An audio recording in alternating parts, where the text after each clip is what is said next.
Fuck these nihilist cunts.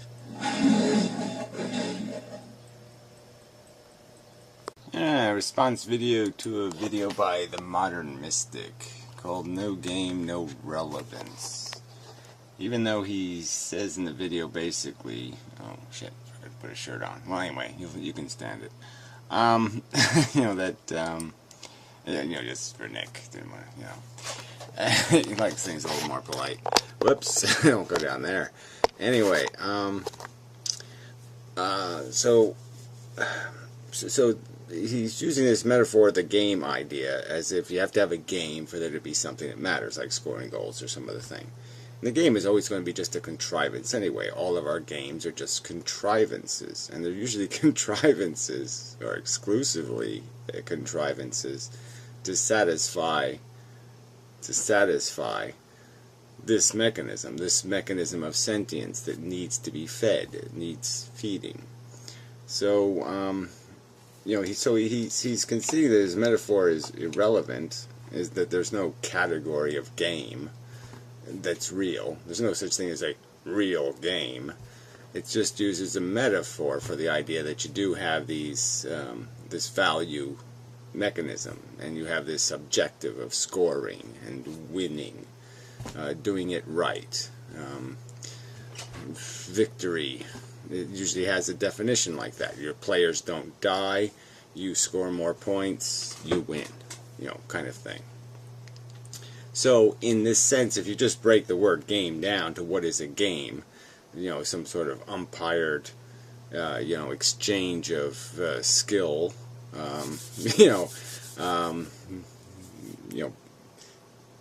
sport, whatever, you break it down into what it basically is, which is just this idea of scoring goals by some sort of rules.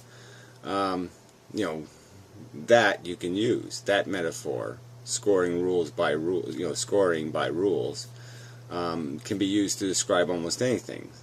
Successful art, or architecture, or engineering, or anything that you do proficiently and well and efficiently and sufficiently and all of those kind of words.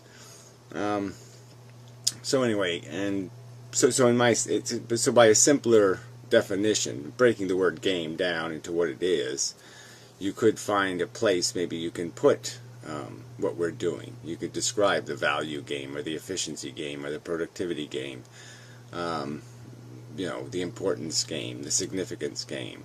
These, you could find words, they're just words, more categories, to say why is this thing distinct, or why is this thing in some separate category.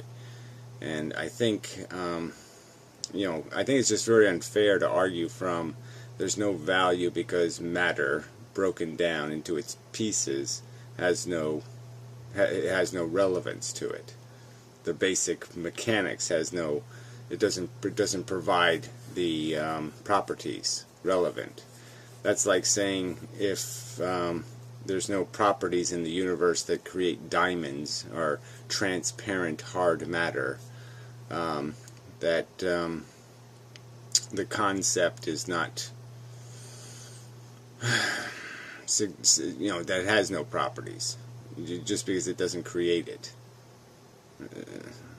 I'm not explaining that perfectly, but I just mean that obviously diamonds are doing something, or matter that is hard, material, and transparent is doing something different than what matter that's not doing that is. And we can make the distinction and put it in a category.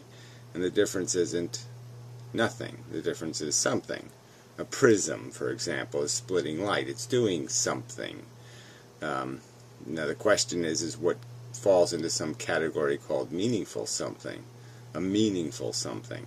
I would argue he's saying that the game of life, the DNA game, the evolution game, might be something you could call a game. It might be the closest thing we have to a game. And I'd say it was nothing. It didn't mean anything until 500 million years ago, when the prism thing happened, when it started splitting consciousness, splitting experience into an internal mechanism, a neural network that started tweaking itself, playing with itself, mentally masturbating, then all of a sudden the game became significant.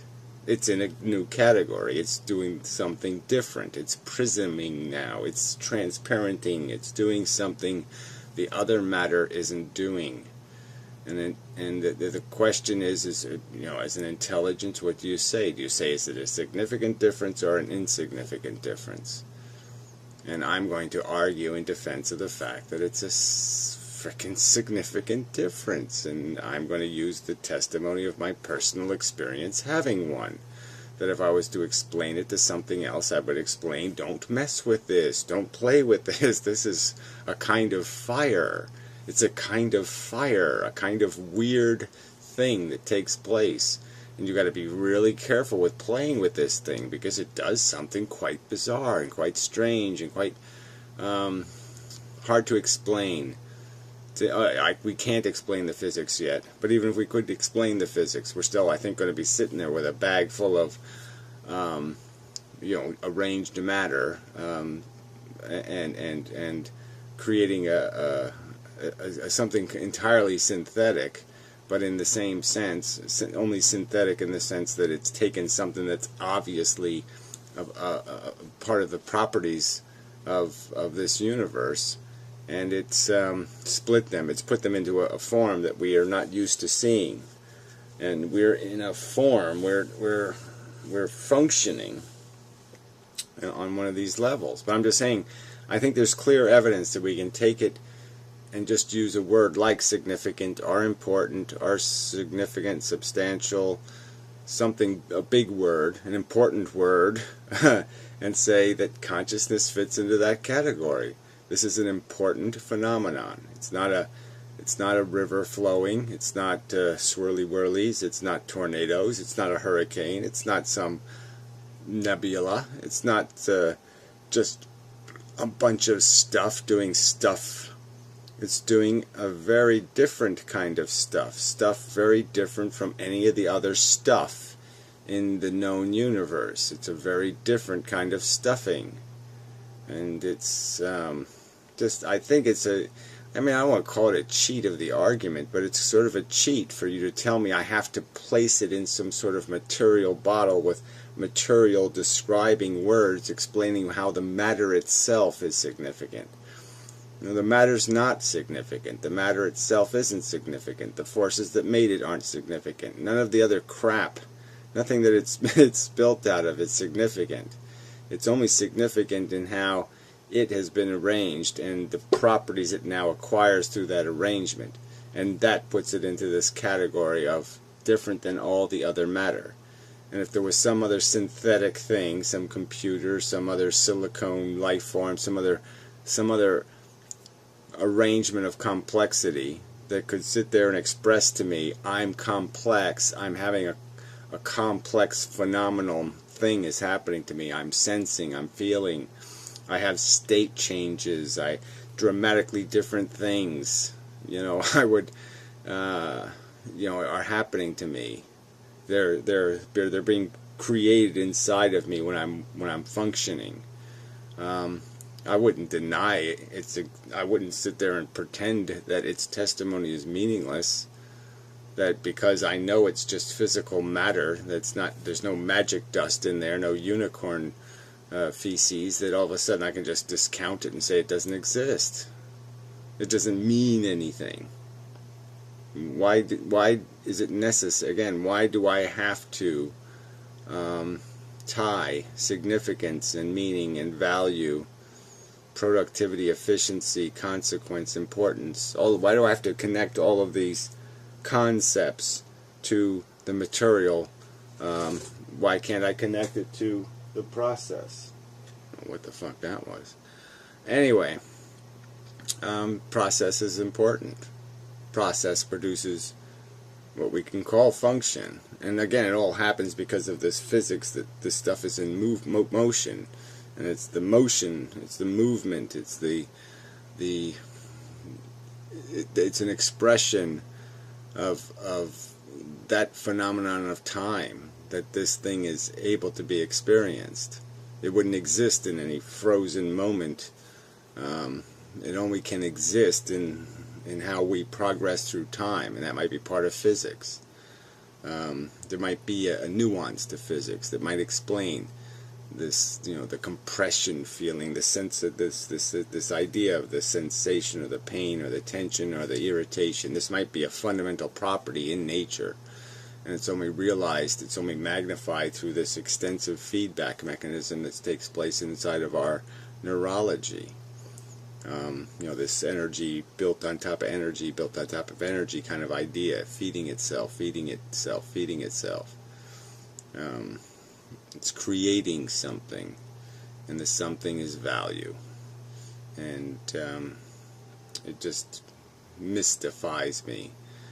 I guess I don't discount your wishing to.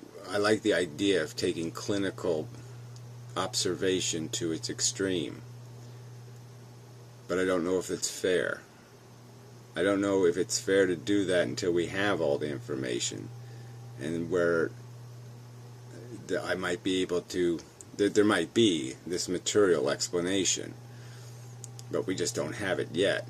But I certainly can't provide you it. I can't put it in a jar and explain this is why it matters.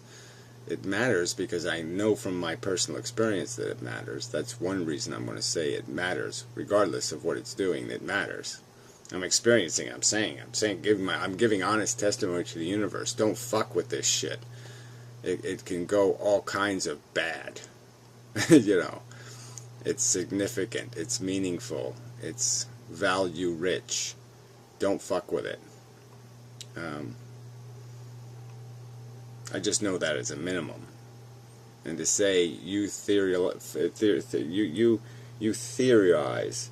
that it doesn't mean anything, that because it's illusionary, because it's a theater, it's a synthetic projection inside my brain, that somehow it's a non-existent thing, that it doesn't exist even, is almost what you're arguing. And I'm saying we know it does exist. It's happening. So I don't think that argument can be used. You're almost like attempting to disprove its existence, and I don't think you can disprove its existence. So you have to deal with its existence, and to say the way you deal with its existence is to essentially deny all of its properties. These properties of substantially different than non-sentient complexity. Sentient complexity is substantially different than non-sentient complexity. And it appears from all the evidence I can glean that the difference is fucking meaningful. It's just silly to say it isn't. That this is itself a game. The game of the efficient utilization of this phenomenon. So, best I can do, if you're listening. He kind of likes to hit and run, so he might not be interested in responding. So, yeah, that's enough. Till next time.